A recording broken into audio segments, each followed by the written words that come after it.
Ready, Set, Podcast! This is the Ready, Set Podcast. And here's your host, me, Joe Persinger.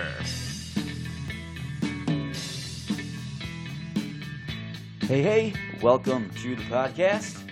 How was your week, you fucks? That's right, you guessed it. We're stacked this week. Stacked. I'm not talking like a little short stack, like the cheap strawberry shortcake your kid made for you last week. I'm talking stacked, like a lumberjack taking HGH and a testosterone replacement therapy that would make Brock Lesnar jealous. Ooh, yeah. So, podcast took a little field trip out to Sarasota this week. Interviewed my best friend, buddy Ken Caringello, tweeting about it. By the way, you can follow us on Twitter at Ready Set Podcast. That's Ready Set PODCST. I promise you we will get that Facebook page up very soon. But anyway, he did a little sit down with us, and I'm going to be honest here. I don't really remember much of it, and I'm going to have to probably re-listen to it as well. All right, but moving on here. So for the last 30 days, I've been writing down some random questions, and hold on, I adjust my monitor here. Okay. And just writing down some random questions every so often, and I've decided, I'm going to share them here. So here's a few of them, and this is going to be in and out fast, so prepare yourself. Okay. Would a 20-something in today's culture feel as stressed out as a 20-something in 1943? Now, let that one marinate for a second. I mean, for those of you that don't really understand, I'm just kind of saying in the post-World War II, would the 20-something then be just as stressed out now? Interesting. Here's another one, a little more contemporary. Are gay guys with attitudes equivalent to straight males with toxic masculinity? And that's Ready Set Podcast on Twitter in care of Joe Persinger at 420 Chicago Avenue. Oh, would you look at that? I didn't realize Ken Caringello is going to make a little phone in here. PC police here. All right, plowing ahead. So what were you doing last weekend? Saturday night around 9:30? While you were out drinking, changing your kid's diaper, maybe stuck serving drinks at a bar? Maybe you were serving drunks in a bar. Or being that annoying friend who doesn't get ready in time because you're glued to the TV watching some bullshit Netflix documentary that you think is peddling accurate information. All right, we're going to bring it back here. Bring it back, Joe. Hopefully you're not watching some of that flat earther crap. Bring it back, Joe. Bring it back. While you were out doing whatever, I don't mean to alarm you here, folks, but International Business Times reported an asteroid the size of 3 London double-decker buses buzzed past our beautiful blue marble at a distance of roughly 1.2 million miles and about 27,000 miles per hour. I bet there's some alien conspiracy theory fuck out there saying, "No way, man, that was a spaceship buzzing us." What if that's it? I doubt the government would admit this, but let's be honest. I'm supposed... Whoa, hold on. Let me back this up here. So, what if this was an alien spaceship? Would the government admit this? No, they would never come out right with this. And actually, there's a story I just saw that came out today that the Navy said they're basically retraining their pilots in how to deal with what happens when they see UFOs in their when they're up in the air, and I guess releasing that information to the public isn't going to be part of that new procedure. Anyway, backing it up, boop, boop, boop.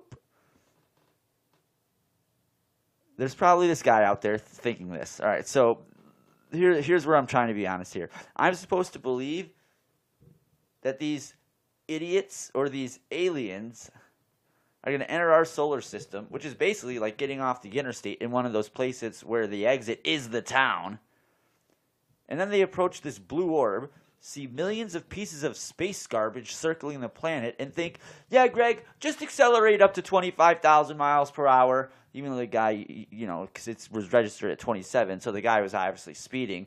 And then just buzz the planet. They'll never see us. They're just a bunch of chimps. And then we've got these crazy fucks that want to live on Mars. So here's another International Business Times article I kind of went past. Well, it was a clickbait article.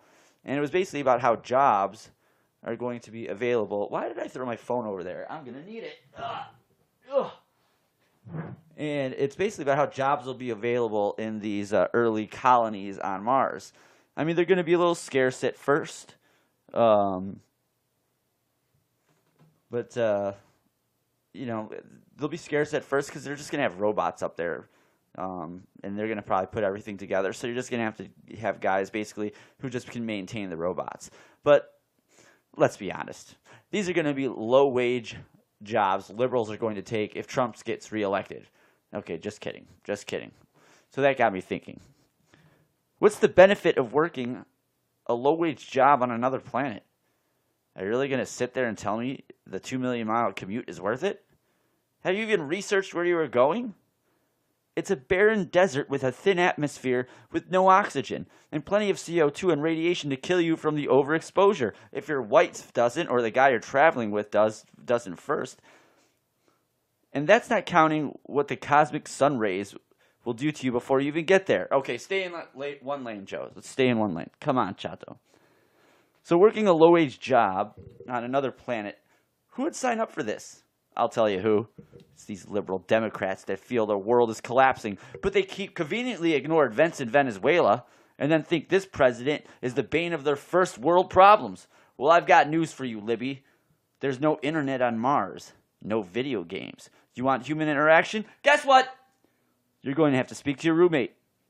Your wife, if you're dumb enough to take her up there with you. Or worse, that roughneck-looking guy who looks like he voted for Trump. Dun, dun, dun. But, once the infrastructure is up, more jobs will be needed, like I was saying. Like more service industry workers. Is this a joke? I read the first pioneers on Mars will build the first phase of infrastructure, are going to be robots, like we were discussing earlier.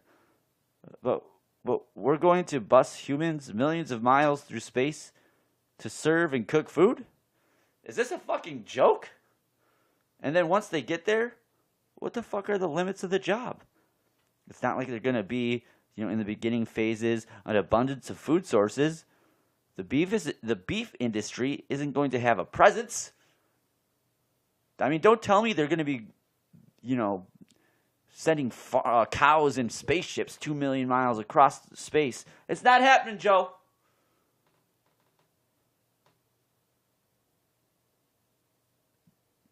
The agriculture there would be the main source of food, making me think now any idiot dumb enough to go to Mars is going to be left choosing between NASA's free-dried food or a really shitty vegetarian, vegan restaurant served. I don't even know what the fuck I'm writing. Or a really shitty vegan, vegetarian restaurant that's served by a liberal Democrat who likes to talk about the old Obama days on Earth while staring out the dome window at a blue sunset with their dumb asexual haircut and radical policies that only start making them wish they were able to settle on one of Jupiter's moons. Wah! Getting a little fired up here. Apparently, these liberal Democrats have read in Vox that people of Titan have not only solved the methane climate change, but offer excellent benefits of a benefits package for anyone taking employment in the methane caves near the equator. So Mars will never be far enough for the liberal Democrats out there. All right. Plowing ahead here, folks. We're just going to plow ahead. I stole that from Bill Burr. I love when he says that. Plowing ahead here. We're plowing ahead. So there's this commercial I've seen. It's called Terminix. So it's basically the competitor for, what's the one that starts with an O? Orville? No, that's the popcorn. Whatever. Who gives a fuck? So anyway, Terminix. There's always this commercial I always see on Fox Business, I believe. So have you seen these commercials? I appreciate the concept of a company that wants to make its customers feel like they care. But this theory that Terminix would employ a man in his prime, tall, a little gruff, pretty, yet still manly. And this person takes this minimum wage job so seriously, he stands guard over someone's house as termites, still in the larva stage, might I add, flutter from the base of a tree as they make their way to a house, presuming. Hope I'm not blowing out anyone's ears here. Let me turn this down just a smidge. Okay. So he sees these little termite things or larvae or whatever, and he takes off and yells into his walkie-talkie, "I've got termites, I'm on the move!" So this guy obviously takes his job way too seriously, or the acting role, if we're going to look at it that way. By the way, who's on the other end of this walkie-talkie? Some illegal who barely speaks English in the back of the truck? I don't know what this gringo is doing. Hey, way, let's just go back to the Home Depot. It's just not worth it, way. As the termites are about to breach the perimeter of the yard, the Terminix guy comes out of nowhere, sucking the termites into this weird suction machine that looks like it was designed by some liberal jerk-off at MIT and then shipped to Area 51 to be used as a vacuum. I'm not kidding. This thing looked like a weird frickin' vacuum. And he looked like he was about to go do lawn work. So the owners are coming back from a trip to the grocery store. I mean, your house is under attack by bugs, but hey, let's go shopping for some vegetables. Okay, so clearly the owners are unaware that the Terminix guy has been stalking their home for the last week and are somewhat confused but thankful by this heroic act. Who am I kidding? This guy's a douche. What this commercial doesn't show you is the owners yelling at the Terminix guy to get off their property before they call the cops and execute a restraining order. So you can see the homeowner aggressively, saying thanks, realizing who it is, aggressively throws his farm market veggies and vegan bread down and says, "Hey, Greg, what the hell did I tell you? Get the fuck off my property."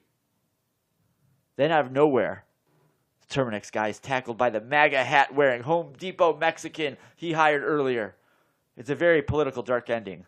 But I'm not sure it's going to really play out too well for the brand in the blue states. Okay, so here's everyone's favorite parts where I get to talk about politics. Oh, did I say everyone's? I meant my favorite part here. So, it's hard to kind of miss what's going on these days. We basically have two warring tribes in Washington that are basically running D.C. We're running the country. So the more I listen to Democrats and Republicans speak in the press as a pundit or in congressional hearings, the more convinced I am that we have two warring tribes attempting to run the country together. I mean, this has no recipe for disaster whatsoever. Democrats are beyond guilty of this in the moment. Everything they accuse the president of doing, they've basically been guilty of themselves. You don't believe me? Let's run down the list, shall we? So the Democrats claim that Trump would accept the results of the election. Well, that's funny, because for the last 2.5 years, it doesn't sound like they've accepted the results of the election, and I still believe Hillary's on tour whining about it. They accuse the president of attempting to prosecute his political adversaries while secretly launching an investigation against him as a candidate and then enacting a probe, FBI probe, after he's elected as an insurance policy. That's the FBI, Andrew McCabe, Peter Strzok, and Lisa Page I am alluding to there. Or political retribution, as in the case of Clinton. Because that's clearly what this was on her end. I mean, she probably really didn't think she was going to lose it. But after the fact, when she had, those 3 or 4 months to marinate about it, wasn't hard for her to start pulling those levers. And then let's just look at the quick note here. Our president, he's advocated for a special counsel on Clinton's emails, but it's never been launched. But I digress. Now, if you Republicans think you're getting off easy here, you're wrong. When Obama was elected, I had no issue, other than the fact that he's a White Sox fan, but that's a different podcast for a different week. I had no issue. But you know what I do remember seeing? Republicans acting like Democrats are today. We will investigate. We will call you a liar during your State of the Union address. Various rural constituents will call you mean names, nasty things being written on social media. Honestly, I don't even know which party I'm speaking about anymore.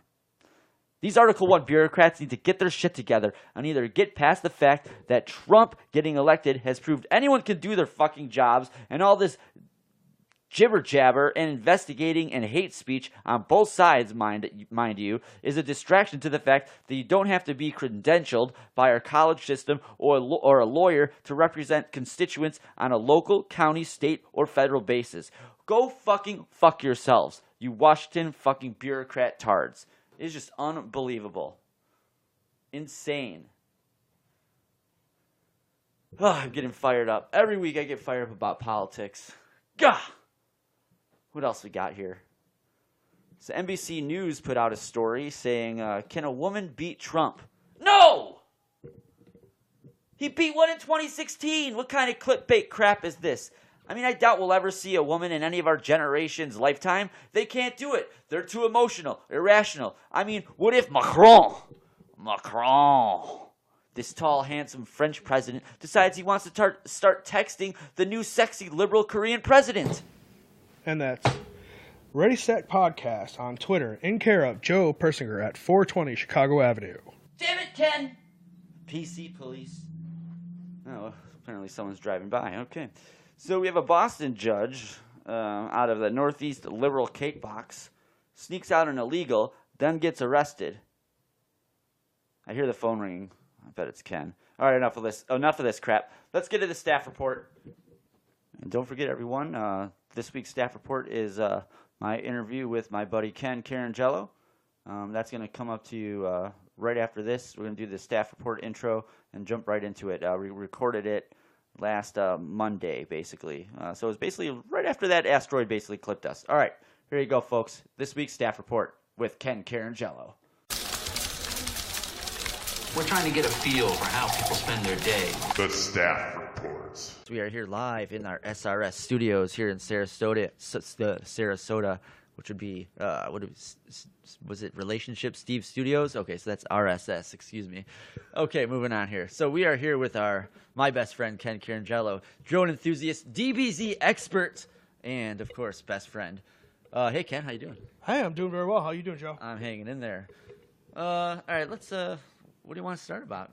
We can go anywhere here. Oh, let's see. I prefer to stay away from politics because I'm a nub at that shit. I don't know anything about politics. So let's go either Cobra Kai, DBZ Expert. You called me, so don't call me out on that. Let's start go with the DBZ. Let's just start there. What do you think of the new season so far? And we're gonna go spoiler alert here. So just if you haven't seen it, I don't know what you should do at this point, but probably not listen. I don't want to tell you that, but just keep listening and then just find the part where you don't want to listen to. Go ahead. So the DBZ Super, definitely a fan of. There's some things I could definitely gripe about, but after waiting so many years to get new content, I'm just gonna shut the fuck up. No. Well, what do you want? What would your gripe be? Well, originally they were kind of like slacking on the animation, trying to get it out, so you could see that they were using cells over again. Yeah. Some like the first couple fight scenes, Goku didn't even look like him. But they've definitely gotten that ironed out. It looks like. Did you see it with the subtitles or with the American subs? I am a subber for life. Dubs can go to hell. Yeah, I'm putting that out there. So, subber for life. I like that. Yeah, because I like I was telling you earlier, I watched it all the way up to right past that World Tournament part, and stopped right when that. What do they? I'm guessing it's called like the Shadow Saga or something like that. The Black Goku Saga. I don't know. Black Goku Saga. That's what a lot of people are saying. Like whenever they talked about it. So. Black Goku Saga. Did you like that saga? It was alright. It seemed really dark. Like it had a really dark tone to it. It was a little dark. I mean, it wasn't like dark like some other things, but I think it was a little slow. Oh, so it had a really slow pace to it? Yeah, it could have been a few less episodes, but I mean it's Dragon Ball Z, so like, it's not gonna happen. I remember in GT they really I watched the Baby Saga and they fucking dragged that shit out of that one. Did you ever see that one? Yeah, they dragged the shit out of that. But But then you got the Frieza episode, which what is it? A 5-minute fight took. Yeah, 30 episodes in the or beginning of something like Super, yeah, they did a good job of dragging that out too. But that's what they do. I remember they did that in the Boo Saga as well. Yeah, they're known for it. Yeah. Oh. What was this saga after the Black Goku saga? How did it go after that? Do you remember? I think it was. Because that was a few years ago when that one aired. They started going into the big tournament. I can't remember the names of it. I'm horrible with names. But yeah, it was basically just like a universal tournament. I think that's what it was called, where they had the 7 out of the 12 universes participate into. That's the second one they had then, right? Yeah. Oh, okay. So I didn't see that then. Yeah, that's basically the final arc of the first season. So what was the cliffhanger then for that season? No, it wasn't really cliffhanger. They just kind of finished it off. And then Who won? Is that the tournament hit one? No, that was after Dark. Man, it's been a while since I watched it, so I was even aware they had a second tournament. So yeah, they had the hit tournament, then they went into the Dark Goku saga, then they went into. So after the Dark Goku saga, the little guy who becomes the universal god that can destroy everything with a blink of an eye, comes and saves him. He wants to have a big tournament because he liked the original tournament so much that he decides that all 7 out of the 12 universes are going to basically battle. And these 7 universes are basically the other universes that aren't the 7 are basically so powerful that they wouldn't even be able to touch. So they're excluded from the tournament, and then it just goes into that series. And the people who lose in the tournament, basically the universe gets destroyed. So it's kind of awesome, so you should watch it. Oh, wow. Yeah, I got to check that out. This Broly movie that's coming up really seems to be interesting. Have you seen the trailer for that? No, I avoid trailers all the time. I can't stand watching trailers. They just spoil shit. Oh, yeah. I just have a roommate that felt that way. He hated, I think it was Dave's friend, or that guy Anthony. Yeah, he hated fucking trailers too. I was just like, all right, I guess. Let's try to have a conversation, but whatever. Yeah, but trailers. I mean, have you ever watched a trailer? From yeah, like the well, 80s? I mean, even from the 80s. Yeah, it's like been the a while, 80s or the 90s. Like I watched a trailer the other day, like on Amazon, from I think it was like 87. I had no idea what this movie was from the trailer. It was just like cutscenes and graphics and like this and like a glimpse of this. No idea what the plot was. No idea about like what the character was in it other than from the writing. And I watched it. Yeah, it was horrible, and I can't remember the name of it because it was that bad. But it got me interested because I didn't know what it was. I'm like, ooh, what is this? I have to watch it. I have to see it. And that's how I watched it. Now I can see a trailer and it's like, oh, so there's the plot, there's the art, there's the spin, and Cobra Kai was kind of guilty of that because there was parts of it the second season I was watching and I'm like, okay, I see where they're kind of going here, you know. That was probably one of my favorite series as of late. Like, I don't know, honestly, that is probably. I mean, it used to be what I really like. Lost, Breaking Bad. I liked Lost a lot, but Breaking Bad really blew that out of the water.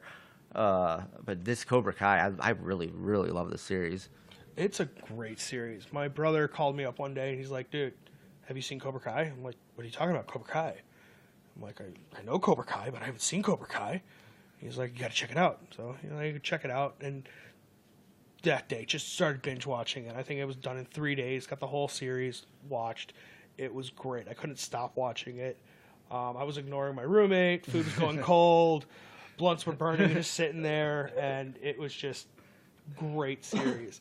And, dude. I really liked just how the character development of Johnny. Because like I was thinking about this the other day. Because in the movie, it kind of, if you think about how his life is going pretty good till Daniel shows up, which is kind of the overall premise of Cobra Kai 2. But it's just they kind of take that, where he was doing great, loses his girlfriend, and then loses the All Valley tournament in the movie, and has a downfall, and you can just see as the series starts of the first season that kind of theme progresses, where like he starts doing good, and then he gets fucking kicked in the face by life. I kind of like how they did that, but just how it's slowly he gets himself out of the crab bucket. But really, what I love is the Miguel, because he's like, you can tell he's gonna eventually end up with Daniel. If I had to put my finger on it, I'd say, and that's not with anything that happened. I'm not ruining anything if you haven't seen the second season. Gonna go over I think that's kind of the ultimate end game there, and the idea is to because his son right now, I'm not ruining anything either, but Johnny's son is with Daniel basically. Yeah.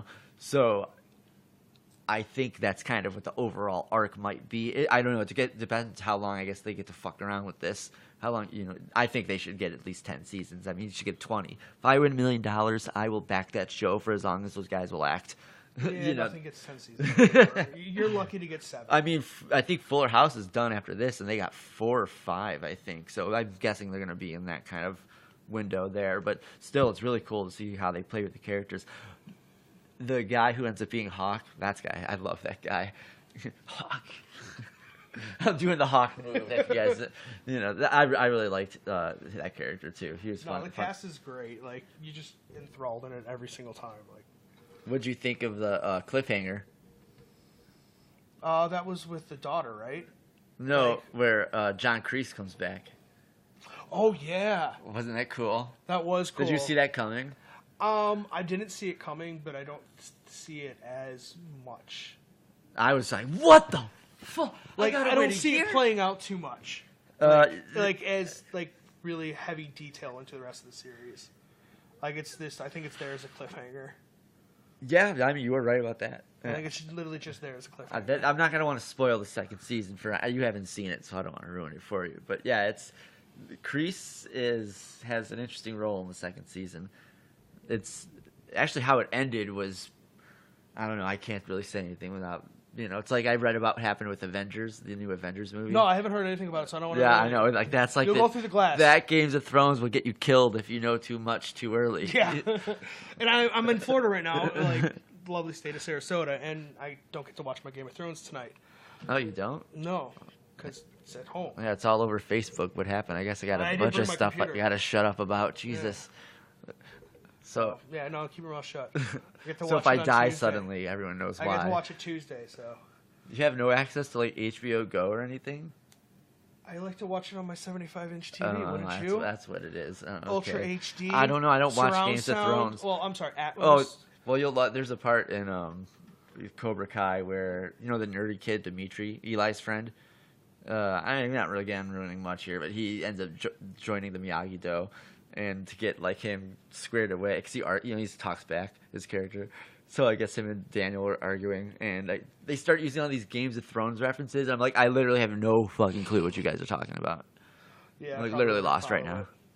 What? I wouldn't follow it either. Yeah, I was just like, but I couldn't even quote what they were saying. But I'm just like, this makes no sense to me whatsoever. But yeah, it's a really cool series. I really, like I said last episode, everyone should really check out that second season. I think the first episode is just available for free. Yeah. What else you got? Let's talk about some drones.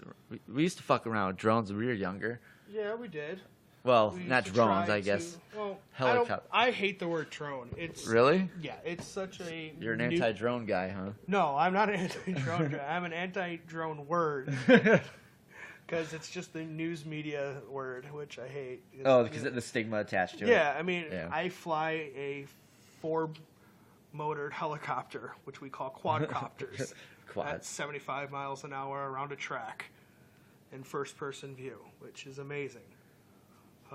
Yeah, I see those races. Those are pretty cool. They're pretty intense. Like, I fly with some guys that are really fast that just, like, these young kids are just ripping around tracks, like 9-second laps, 10-second, like just faster and faster and faster, which is really cool. Like seeing the industry progress from what it was when me and you tried to fly a plane with a Radio Shack wireless security camera and thought that would go more than 10 feet with video range. I think at one point we were Velcro or rubber banding like a 2-megapixel camera to it. We did. We had like that old-fashioned rubber band technology to help keep that thing stuck to the side of a plane that we had no idea how to fly, if it was going to fly. But we're like, oh, we're going to put some more nose weight and camera on it, see if it goes. I remember the first time we took it up. It was like March of like 2005, and it was like a windy day. We were just so desperate to get it up.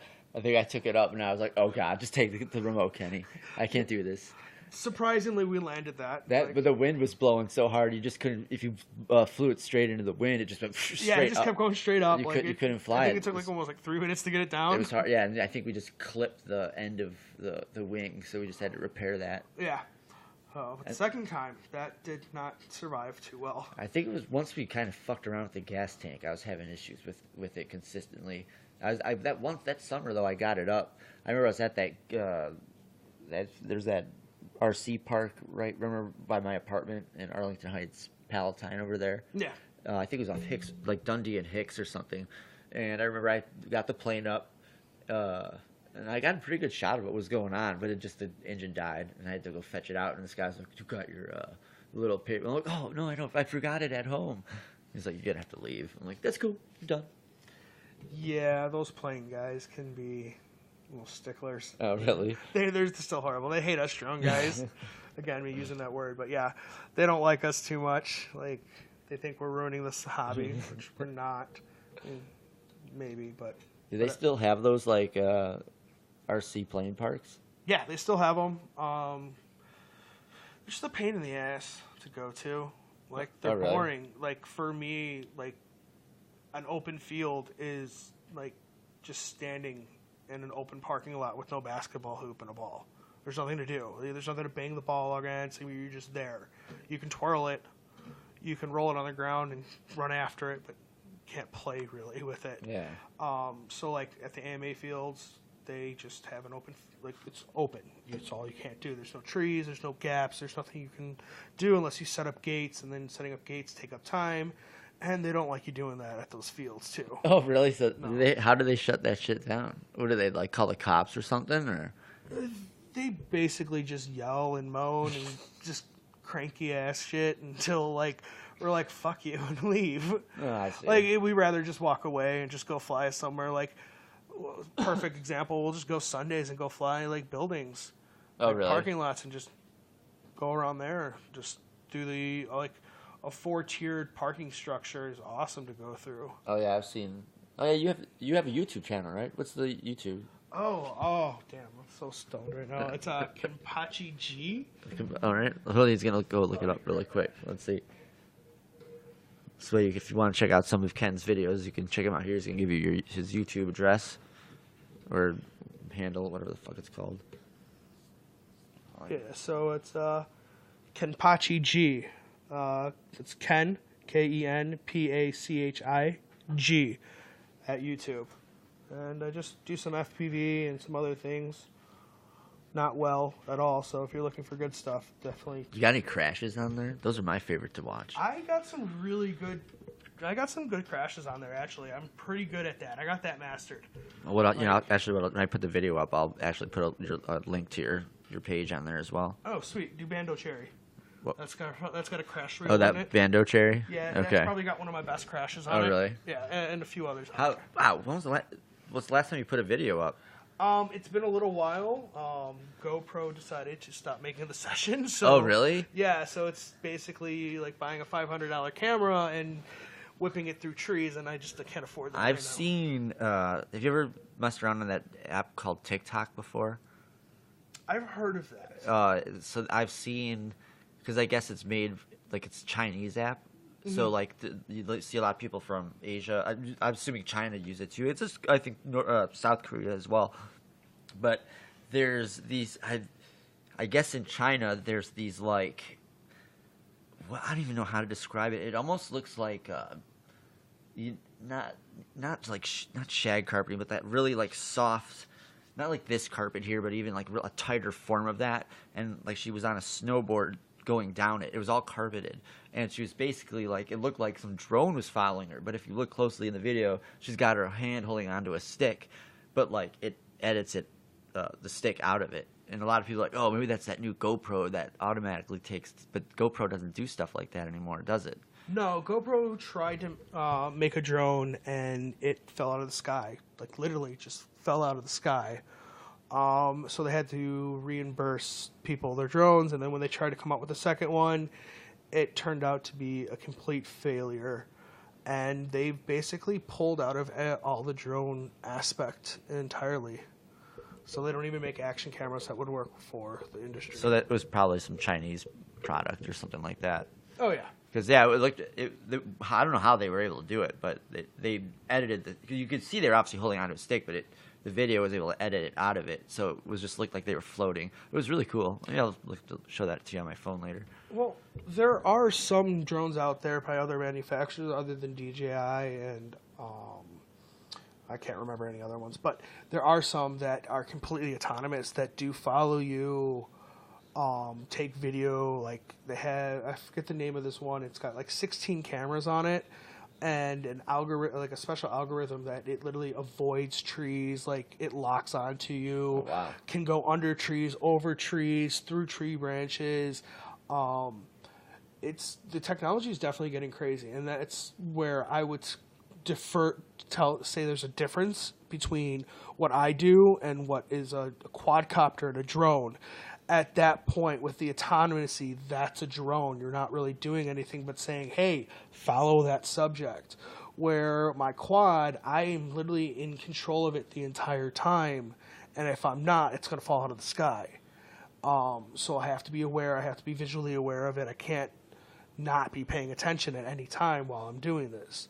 Where those other ones, people just, well, let's let it go. Let's leave it over there. So they'll just let it just float in the air and just take pictures. Because if you notice, did you obviously I'm sure you caught during to go kind of go back to Cobra Kai. There's a few you could tell they're using a drone for some of those shots. Oh, a lot of them are using. And that's what I've noticed a lot in Hollywood or really any kind of filmmaking or any project like that. Drones are becoming a bigger part of how even Dateline. When I watch Dateline, you could tell oh, that was a drone shot. Yeah. I'm just what are they using a helicopter for? I'm like, oh no, that's just a drone. Well, it's the average helicopter ride is at least $2,000 just to do a simple shot. Where a drone, you can hire someone to do it for like $50 and get the same shot, get closer, tighter.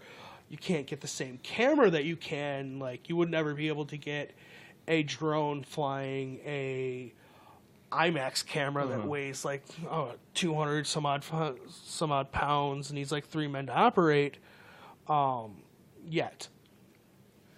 What about the possibility of a drone that's powerful enough to you could attach a swing and then you could just fly me around? Would you ever do something like that? I mean, you could just leave the fly me personally around. It could be Jackie for all I care, but would you ever do something like that? So you need to look up drone tub. Okay. A gentleman decided to take a tub and put a bunch of motors and props and made a drone that he flew himself. There's actually a few people out there that have turned drones into flying chairs and stuff like that. Colin Firth made a video where he made a drone motorcycle type thing, which was really sick.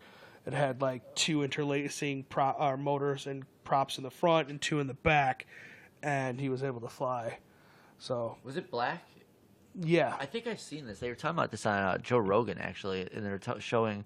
Was it an Asian company? Maybe it was Japanese. I don't remember, but I think we're talking about. This was a YouTuber I was talking about. It was homemade or something like that. It is. Oh, so I saw a company make something like that. Sounds like because what was the base of it? Did it look like almost like a canoeish or something like that, or what was the?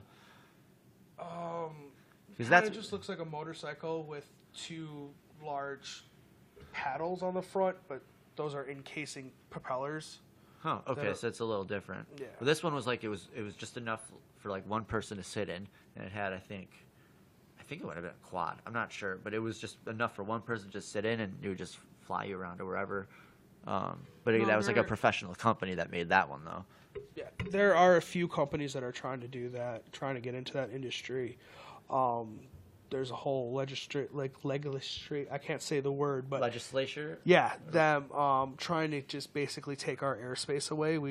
I've seen that. We operate under Class G airspace, which is hobbyist and other. There's a few other things that are allowed to fly in it, but basically from the ground up is Class G, and I'm allowed to fly Right, in it it's under the FAA. It's essentially unregulated. No, it's regulated. But I mean, like it's not like you need an air traffic controller separating. Is what I mean. Correct. In terms like that. It's basically the areas that are really not used, but it's still controlled by the FAA. And there's large companies like Google and Amazon who are trying to put these companies together or these boards together to get that airspace taken away from us so that they can have their drones, which would be horrible because then I wouldn't be able to fly anywhere other than paying a field to fly, which we discussed earlier would be so fucking boring. That would really take a lot out of it. I hope that doesn't happen because I know they just got approved, I think, recently by the FAA for one of those drone things, so that can't be looking too good. Yeah. But that's gonna be hard for them, I think, to get all that airspace cleared just for them. Like they're gonna really, you don't think they're gonna be able to pull it off? I doubt they'll. No. How are you gonna enforce that shit? I mean, they could. I see, how they enforce it by the airports. That's totally understandable. But what are you gonna do? Call cops because two guys are flying a helicopter in the middle of a field somewhere? Like that doesn't really sound like it's gonna fly. Ha ha ha. Yeah, probably more like a fine type of thing. When you do something wrong and something goes wrong, you're going to be fined out the ass, and if you don't have the money to pay for it, you're going to jail. Type situation. Oh, these big companies are always ruining shit, aren't they? They really are, motherfuckers.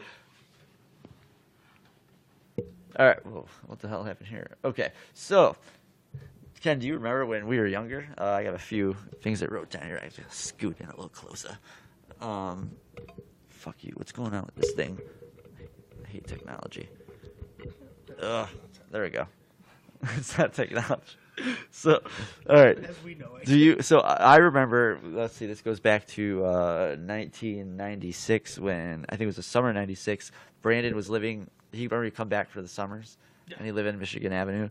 And I remember it was me, him, and Matt, and we were going to, I think it was over by Park Avenue Beach. There's a lot of houses there that had pools, and we just go skinny dipping in them. Were you there for that? I can't remember.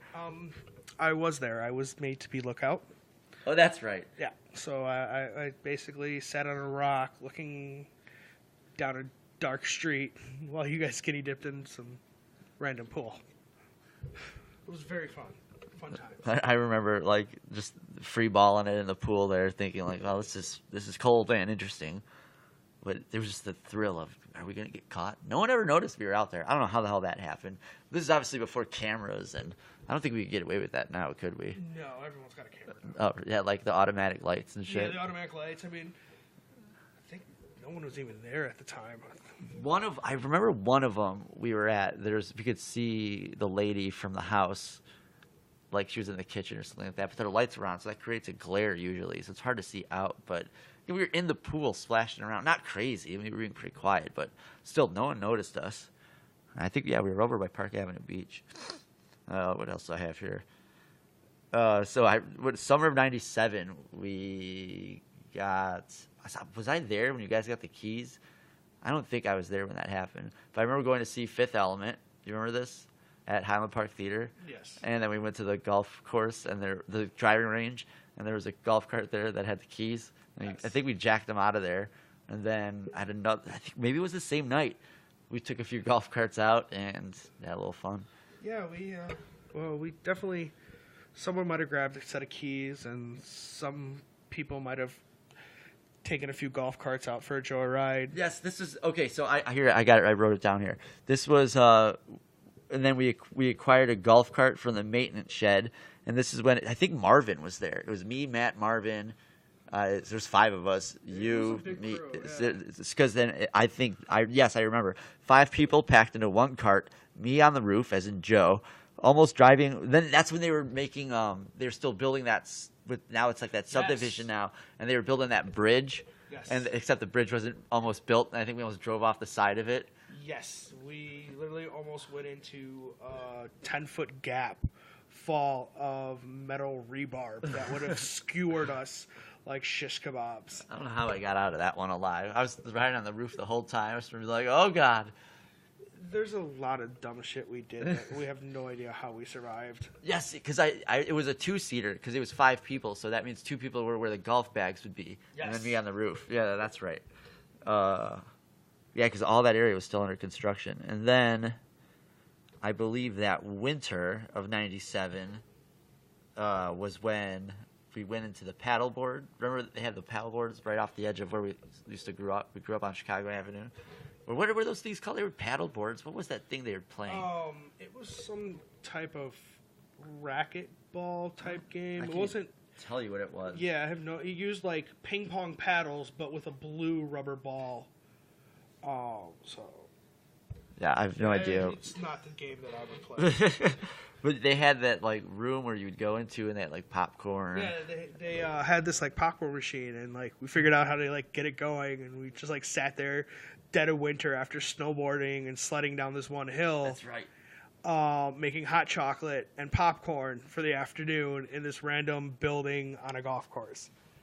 So that actually made me remember something. So I think what you're remembering is when we were sledding down hole 17. There was a big hill. That was the Super Bowl.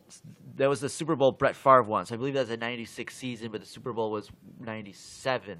So that was earlier in the year. I do remember that. That right, because then we went back to my house. We had the cheese head, and we were throwing at each other's face with the golf balls, and it didn't hurt. Do you remember? Yes. Yeah, I think it was that time. Because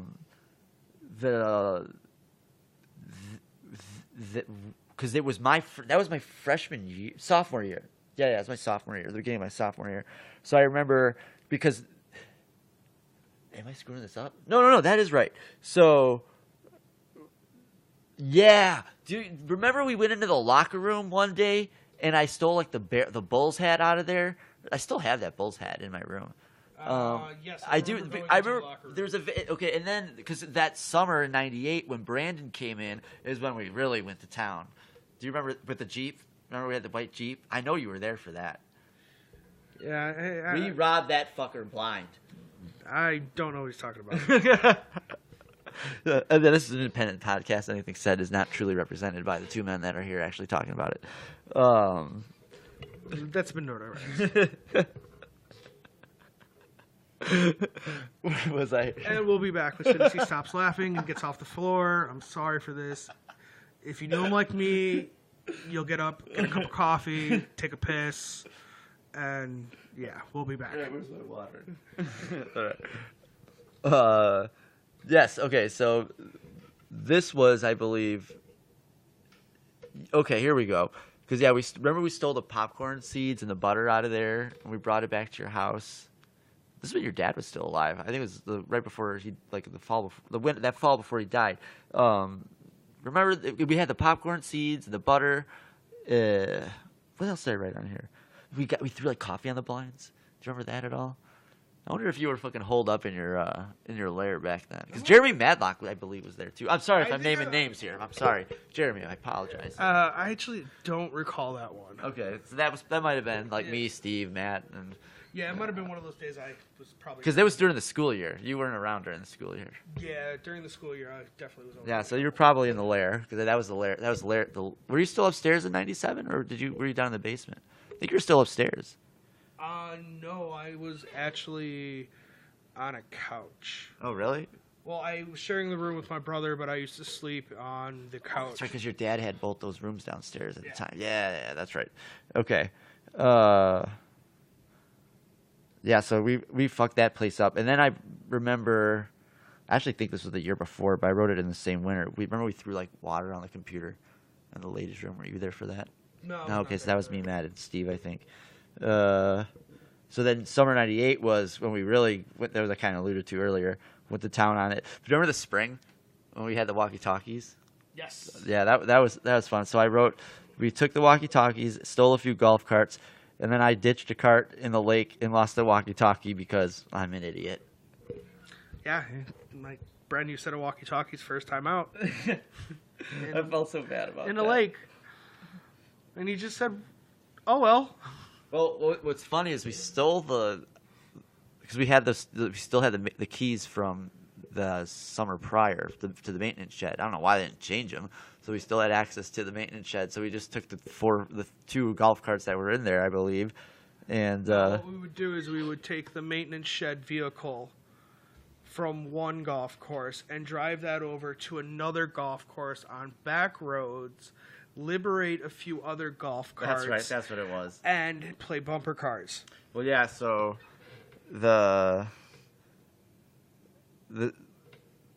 because I remember, because I remember the spring. That's kind of what we were doing. Yeah. Because we were still kind of doing the destruction derby. Because I remember the spring we were just kind of started bumping cars, having fun with that, and then it just got late. We took the ones that were from Highland Park Country Club and ditched it in the other one, and that's when I think I ditched it in the lake and forgot the walkie-talkie was in there. Whoops. Then that summer when Brandon came in, that was the best one, because I remember the epic part of that story I always tell people is because behind the driving range there's that big hill. Remember we were going up it, and we had like 2 or 3 golf carts, I think, between 6 guys, and we were going up all the way to the top of the hill, cutting the wheel to the right to the direction where it sloped downward, and you just 360 spin. And then so Matt and Brandon were in a golf cart. They went first, get down to the end of so they go first, then I go behind them. So I'm spinning behind them. Where they stop, I was still coming in, and I remember slamming into Matt's golf cart with Brandon's leg hanging out of it and thinking like, oh, I just fucking shattered this kid's leg. How are we going to explain this to my fucking parents? Or my dad, I think, or to his parents, because my dad would even give a shit. And I pulled away. He's like, I'm good. We're like, all right, hop in, let's go. And we just pretended like nothing happened. That was fun. And then I think that's when we accidentally ran over not the yellow rope with the spikes to keep you off the green in the golf cart. Oh, yes. So we ran over that, and I almost like impaled him 5 times, but it actually hit the other side of it, hit him in the head or something like that. And then I believe we took out a few golf carts, because I remember there was a few collisions that just went not T-bone, but like, with one person would hit the front steering column of the other person. It would just sever it completely, so we'd ditch it in the lake and go grab another one. Yeah, that's when everyone pile onto one and go, it's like, all right, we're re-upping. Back to the respawn. That was a fun one. That one went all night. And then I remember a few random ones where we were like we would get the maintenance shed and we'd like throw fireworks at each other, or not the maintenance flatbed golf cart, and we would throw. Were you there when we were throwing fireworks at each other? No, I wasn't at that. Oh, okay. That one was like me, Matt, maybe Steve. Who knows? Yeah. So like someone would have like, I don't even remember not a bottle rocket, but one of the ones. It wasn't even an M80. It was just a little pop one, and you just throw it in the back of the thing. A little black cat. Yeah, I think it was something like that. It was but it was even a bigger one. I don't even remember. I can't even tell you. And then, yeah, I think by '99 we were done with all that crap. We were moving on to other things, and that's for another podcast. So just earlier, Kenny was just complimenting on my huge muscles. Do you want to? Let's talk about that a little bit. Yeah, his ego needs to be inflated, so I figured I'd throw him a bone. He went from a twig to, I don't know, a deformed sausage. Whoa, what are you thinking about over there? All right, this is a family show, my friend. All right. So what's your what is going on? What's you have a workout routine you've been messing with as of late? Oh, yes. Remember my routine from back, I think it was freshman year? Yeah. Bag of Doritos on the belly, Coke in one hand, remote in the other, and I just lift and change. Yeah, that one's back. Oh, so that's, I believe, the Homer Simpson diet, right? If you want to call it that. I call it the Mub diet. The Mub diet. Oh, yeah, the Mub diet. I still think of that Montgomery Ward commercial. The Mub It Down. That's where that dance came from. I couldn't even tell you what that freaking commercial was. It was some kind of Christmas commercial from '98, I want to say. Who knows? Ugh. So, what else you got? I think that's like pretty much it for me. No, we're not done. No way. We can kill some more time here. Why do we need to kill more time? You don't want to kill more time? I don't want to kill more time. Okay. Well, I guess that's going to be it for us here. I'll paste the link for Kenny's YouTube on the comments below, or whatever the fuck that's called. Don't forget to subscribe. Hit the notify button, and please check us out on YouTube. Again, we're done with SoundCloud because they want more money from me. No thanks. Probably gonna go with Spreaker because they offer iHeartRadio and Spotify. So soon we'll have that, and hopefully all 3 of you will have more ways to listen to us, or me. Okay, thanks again, folks. We'll see you later, you fucks. my hands, I hold The staff. Thanks for listening to the Ready Set Podcast. Check us out next week, and don't forget to follow us on Twitter and look for us on our YouTube channel, Ready Set Podcast.